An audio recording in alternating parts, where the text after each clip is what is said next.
Hello YouTube. So it has been approximately forever since I made a video. I always kind of want to say, hey kids, but you know, a lot of people who watch this are not younger than me. Anyway, it's been since the end of November for my 30 videos in 30 days project, when I wrapped that up, and I didn't make any videos since, and a fair amount of stuff has happened.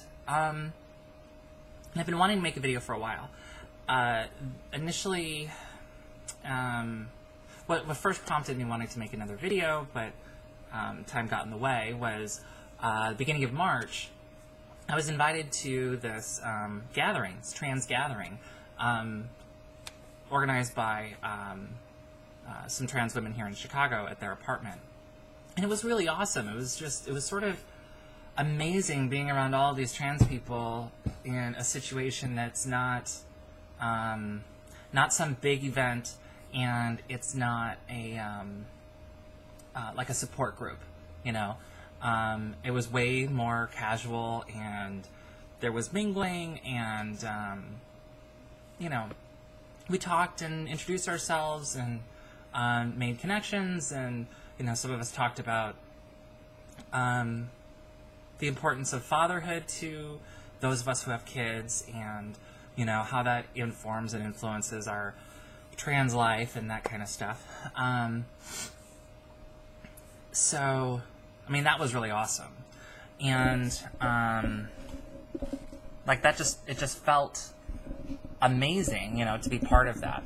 Well, while I was there, I got to talking to the woman who was going to be the production manager, the stage manager for the Trans 100 event. That was just this past Sunday, and I've had a little bit experience in the stage before, so I offered to help. I volunteered to help, and so I did. And you know, it had the effect of leaving my poor girlfriend abandoned all by herself to watch the event from the floor. But then she got to sit next to Janet Mock and watch her fluff her hair, which was pretty cool. Of course, she was just as fangirly as me and didn't say anything. So I was backstage, and I got to interact with all of these trans people for the Trans 100. Like, it was really cool. I talked with Kai Allums for a bit, who is the first trans athlete, certainly the first trans man athlete. I think the first actual trans athlete in the NCAA. He is really warm and funny and adorable and young. Like, seriously, he's way cute. It's a good thing that I'm taken, because otherwise I'd be mad that he's gay, but, you know, these are things that happen. Yeah, so I got to meet Kai Allums. I talked with Jen Richards and Angelica Ross, who I've known, or I've met before and interacted with. Precious Davis. A little bit I spoke with, like, Mimi Marks and Casey Ortiz. And I got to... Laverne Cox was sort of in the green room and prepping for her keynote address, and I got to go in and give her 10-minute call and then go escort her from the green room to the stage. So we talked for just a little bit, and it was really cool. You know, and there were a couple of people who recognized me, and it was really awesome. Like, it's just always neat that, you know, you guys, who have only really interacted with me or seen me online or in my videos, you know, like, it catches me off guard. I forget that, you know, in this really small way, in this really small group, I'm known, and, like, I'm recognized, I'm recognizable. Like, it's a tiny sliver of not quite celebrity, you know? And I think it's really cool. Like, but it always blows my mind. There's a couple people that were like, I follow you on Tumblr, or, you know, I've seen your videos, and, you know, all this other stuff. And, in fact, the first time, well, the most recent time it happened before the Trans 100 event was at Janet Mock's book reading and signing in February here in Chicago. And someone grabbed me out of line. She's a YouTuber as well. Her name is Misty 60, Miss Misty 80, something like that. I'm so sorry that I don't remember. I'll try to find it and put it in the show notes. Anyway, I was in line, and she said, I've seen your videos, and that's really, so it was really awesome. And then when I had Janet sign my book, I told her to, I asked her to write it out to Brin, and she goes, oh, Brin Convenient, right? I follow you on Twitter. And I was just like, so, I have to tell you, I know that Janet Mock and Laverne Cox look beautiful on television, and they've had an opportunity to get professional stylists and makeup artists, although Janet uses her friend Wendy, I think, as her personal makeup artist. They're childhood friends and that. But anyway, so like there's a lot of production behind making them look the way that they look on television. I have to tell you that it doesn't do them justice whatsoever, because they are so gorgeous in real life. Like it's not even expressible. Like being next to them, oh my god, I feel like such a goober. Like seriously, like I'm just this Midwest hick. And these two women are there was a lot of them that are just like this. They're just glamorous and beautiful, and I'm just this woman who lives in the suburbs with her kids, but it's amazing. Like just they're breathtaking. Anyway, enough fangirl squealing, because it's totally gauche to be doing this, but whatever. Anyway, yeah, so that event was awesome. I got to be backstage. I got to see, up in the booth, like the people that were working on the lights and the sound, and Rebecca, who was calling, all the stage direction, and I was her #1 assistant and was running around and, just trying to make her life easier, It was awesome. It was so awesome. And it's just amazing to be in that kind of energy. I mean, this is an event, and the list itself is a product of trans people working together for our own community. And any way that Jen Richards and Angelica could get trans people involved in the production and creation of, the creation of the list was all entirely trans people. But,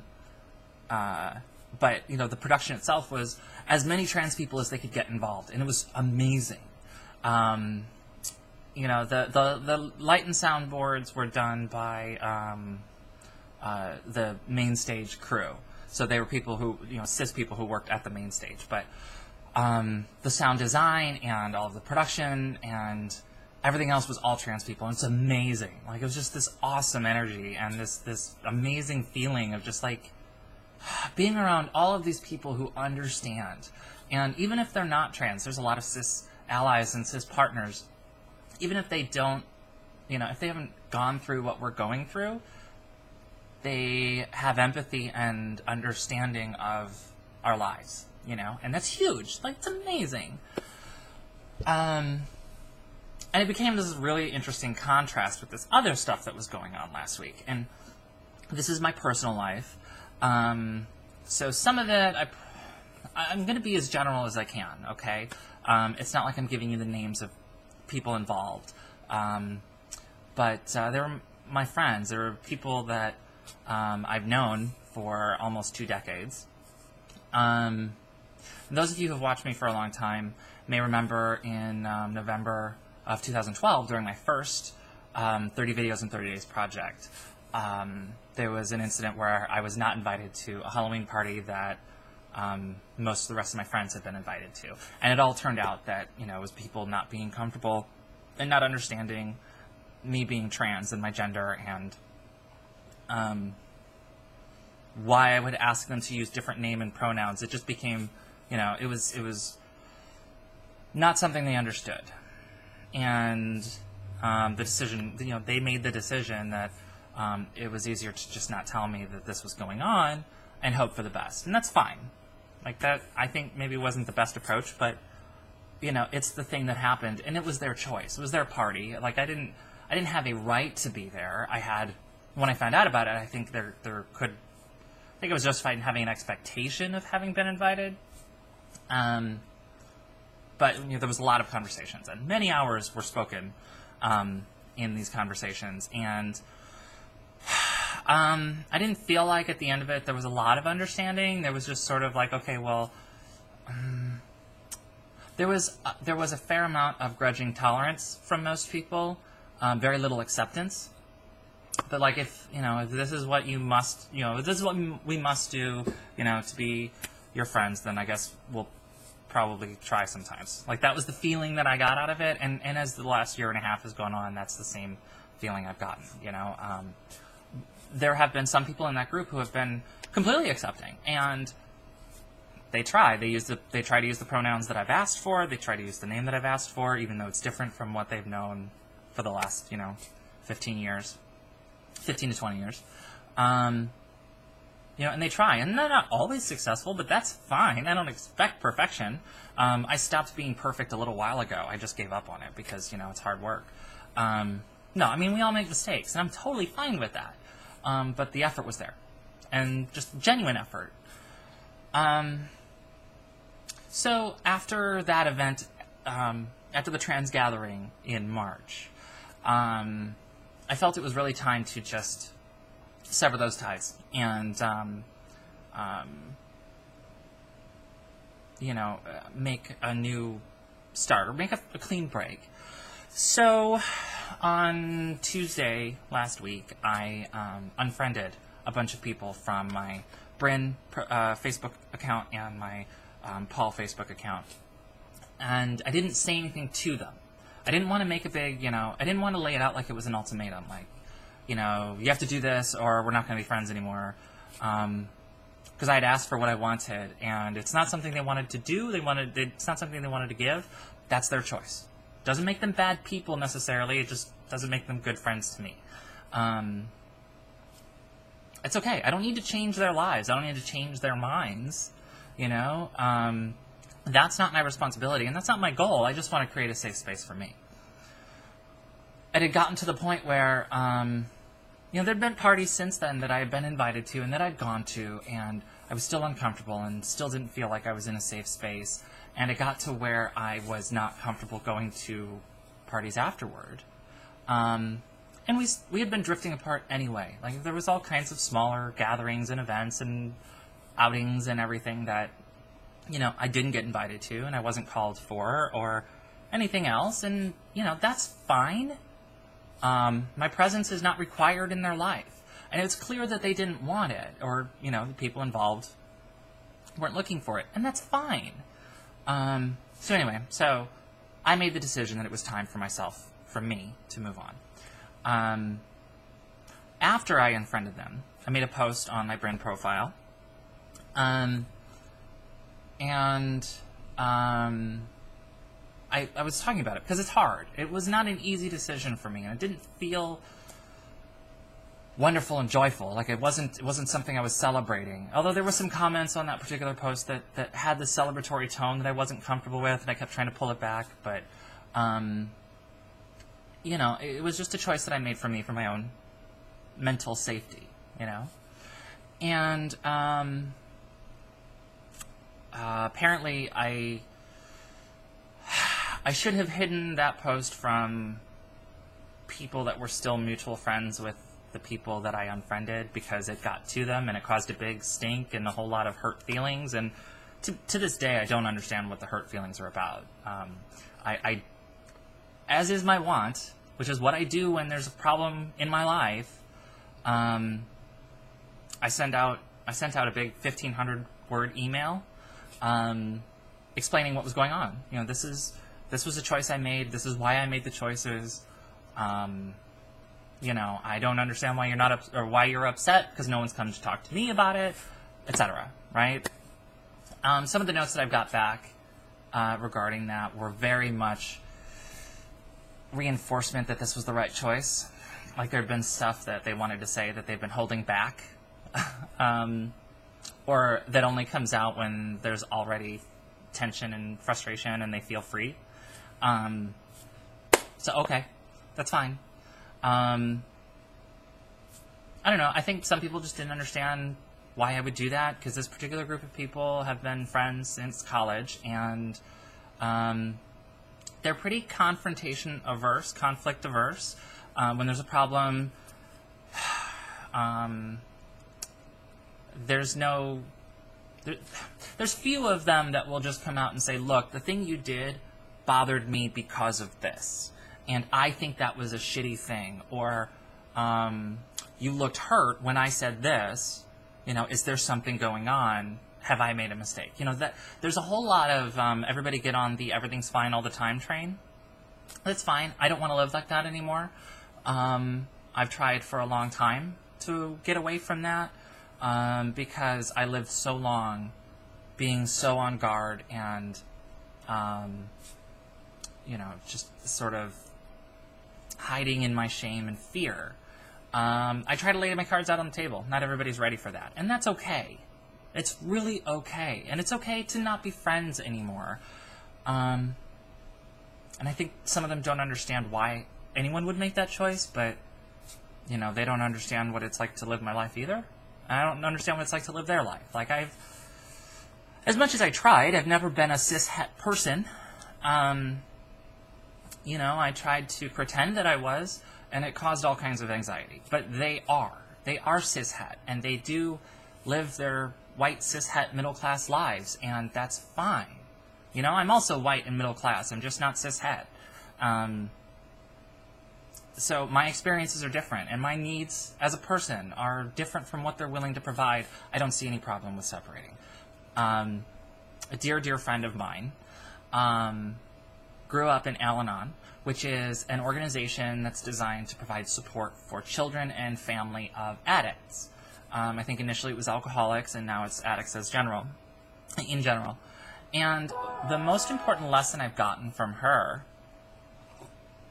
or one of the more important lessons I've learned, period, but a lesson I learned from her is that sometimes you have to detach with love. That's the phrase they use, detach with love. And I've been saying separate, but the phrase is detach with love. And what it means is there comes a point where it's no longer safe for you to continue a relationship. And with addicts, largely it's because they're, they haven't reached the point where they're ready to break the addiction and they're ready to take the steps, There's no amount of guilting or asking or begging or pleading or coercion that you can, do to that person to make them want to break their addiction. They have to want to do it on their own. And so until they reach that point, you need to detach with love. And the detachment doesn't mean you don't love that person. In fact, that's what it means, detach with love. I still love you, but it's not safe for me to be around you. I can't continue to watch you live this way. It doesn't mean that they're a bad person. It doesn't mean that you don't like them. It doesn't mean you don't love them. This case is a little different, of course, but I think the lesson applies. They're not addicts, unless they're addicted to misgendering me, but I don't really think that's quite the same thing. So they're not addicts, and it isn't something where I needed to have a big conversation about it. I just needed to detach myself, separate myself from that relationship with love, and it was the love from me. And that's a huge lesson. Like, this is me putting my money where my mouth is. I've talked about this before. And that's why I made the Facebook post. I should have hidden it, as I said, from mutual friend people, but I didn't think I needed to. I thought I was in safe space, finally. But I have a lot of people who follow me on Facebook that I don't know, that only friended me because they know me through my videos, or they found me on bygender.net, or on Tumblr, or Twitter, or something else, right? So they don't actually see me as a person so much as this sort of distant object. Look, I'm not a celebrity, okay? I understand that. But it's that same interaction. Like, I have this hero worship of Janet Mock and Laverne Cox and all of these amazing trans women. I think in a much smaller way, much different way, that's how people interact with me. And so I wanted to make a post on Facebook for those people to say, you're not obligated to continue any relationship that is harmful to you. And I'm telling you this now, too. You are not obligated to continue any relationship that's harmful to your well-being, mental or physical. I know that it's not always practical, especially if you are young and dependent on your parents, and your parents are the ones who are creating this hostile environment.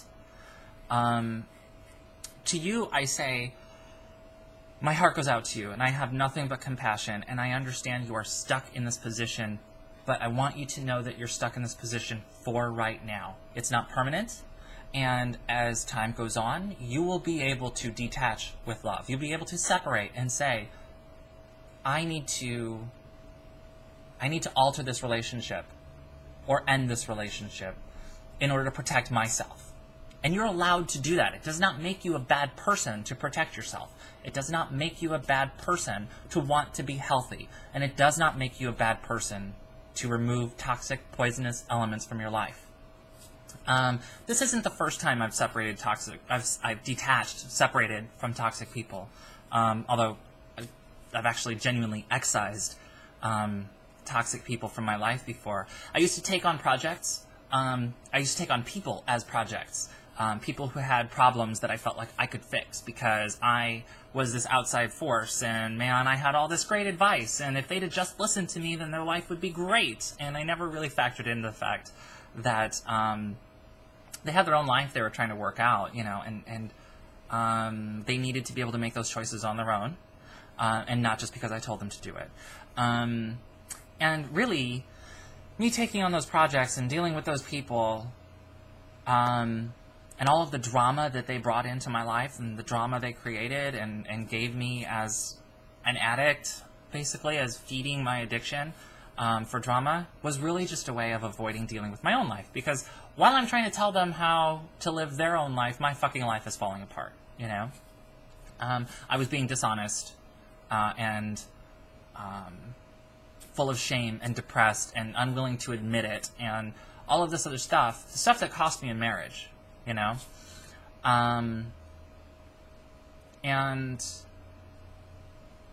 had to deal with my own shit. So I stopped letting toxic people into my life. I stopped letting their drama run my life. And so there was 1 month, May of 2010, 2011, something like that, where I was just like, that's it, we're done. Don't ever talk to me again. We're done. Because I can't continue with this unhealthy lifestyle, So yeah, so this is not the first time that I have separated myself, and my life got infinitely better after I had a mental breakdown, because I suddenly had to deal with my own drama. And once I did that, I was a happier person. So this has taken on that same kind of toxic effect in my life. It's flooded my brain space. Every time something came up, it got to where I couldn't go to the big parties anymore because I had all of this anxiety, social anxiety. I am not a socially anxious person. It doesn't help that I work from home now, so I almost never see other humans outside of my family. But I was afraid to leave my house if that was my destination. And I don't want that in my life, And I don't think they want that. They don't want to be that person or have that effect on someone else. And it just turns out that's the effect they have on me. And I needed to not have that in my life anymore. It caused some hurt feelings, but I'm sure they'll get over it. And it's funny, I'm talking about this, and I'm talking about it for you, my viewers. I'm certain that it can very well get back to them, because I post this on YouTube. I don't hide it from anyone, and I hide very little. And I think this is only going to feed my reputation as someone who's attention-seeking and, I don't know, wanting drama, or trying to cause drama or anything like that. But the fact is, I was trying to walk away quietly. I'm not the one who broadcast it to anyone else that, to any of the people involved, that this was happening. I think that if somebody had not brought it to their attention, they wouldn't have noticed. So, so that's the problem, and it's the contrast. All of this was happening at the same time as the Trans 100. So I had all of this, amazing energy going on in my life, all of this amazing positivity, and then all of this negativity of the drama that I was dealing with. I probably could have handled it differently, but I didn't. And I think if you go to somebody and you're like, I'm going to unfriend you, or I'm no longer going to be your friend unless you do this, like, of course they're just going to say, oh, okay, well, I'll do this thing. They're not going to do it because, it makes you feel respected, but just so that you don't cause any more drama. I didn't want that. I just wanted to walk away and be done.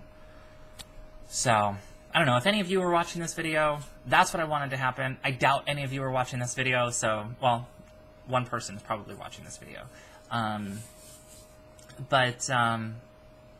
Yeah, I mean, that's what happened, and it caused a shitstorm, and it really fucking ruined my weekend, or tried really hard to ruin my weekend, and I've been fighting with the depression triggers that have been hit by this event. Like, I don't know, I've been on the verge of tears all week long because I can't shake this whole, like, mess. And that's what I was trying to avoid. That's what I was trying to get rid of from my life. And I'm going to get over it. They're going to get over it. And shit happens, But really, the message is, family or friends, you're not obligated to continue a relationship, no matter how long it has been part of your life, if it is no longer serving the positivity of your life. That's it. You're allowed to break away. You're allowed to take care of yourself. That doesn't make you a bad person. It doesn't make you selfish. It makes you healthy. And your preservation is your very first job, because you're a valuable resource. You are the only one of you that we ever get. As a world, you're the only one of you that we get to enjoy. So please do what you have to do to be healthy. And if you are stuck in a position because of financial or other dependencies, I'm sorry, and it sucks so hard, but wait. Just stick through it, please. And the time will come when you're able to get out on your own and sever the ties that are dragging you down. The ties that you make to people should be like tying yourself to a bunch of balloons. Like, they should be elevating you. You should be lifted up by the experience of interacting with these people. They should not be anchors tying you down. So, if your entire relationship with somebody is not making you float, if the overall result is not you flying into the stratosphere, but instead sinking to the depths of the ocean, cut the chain, and get the fuck away as fast as you can. My situation wasn't quite that dire, but, it was toxic enough that it was time to be done. So yeah, but the Trans 100 event, was streamed live on Giggity TV, and I'm going to put the link down here in the show notes because it's well worth watching. And actually, for those of you who weren't at the event and tried to watch the Giggity feed, it did go down, I think, for a little bit in the middle of the show, part of the first act. But the entire show is up and available on giggity.tv. I put the link below. Check out the Trans 100 list. Like, there's 100 people who have they're just doing this amazing work. And it's people from, as famous as Fallon Fox, the MMA fighter, all the way to, people that are, like, doing small, little community interactions but are inspiring others, So check out the list. It got into Cosmo, like it was a story in Cosmo, and it's everywhere now, because this happens. Like, this is the big media push that comes afterward, and it's really awesome. So check it out. But I'm going to put the link down here, so watch the show. It's about 2.5 hours, maybe a little bit with editing, like closer to 2 hours, which is what the show was supposed to be. But watch Laverne's speech, amazing. Watch Kai Allen's speech, fucking amazing. Check out the Trans Hack group that won the Trans Hack weekend. All really cool stuff. Anyway, I am going to go because this is almost a half an hour. But I want you to know that, you can reach out to me. And I'm open. I am willing to share what I can share. People have found me on Facebook. It's Brin convenient, same as it is here on YouTube and Google+, and Twitter and Tumblr and what else? What the hell else am I on? I don't know.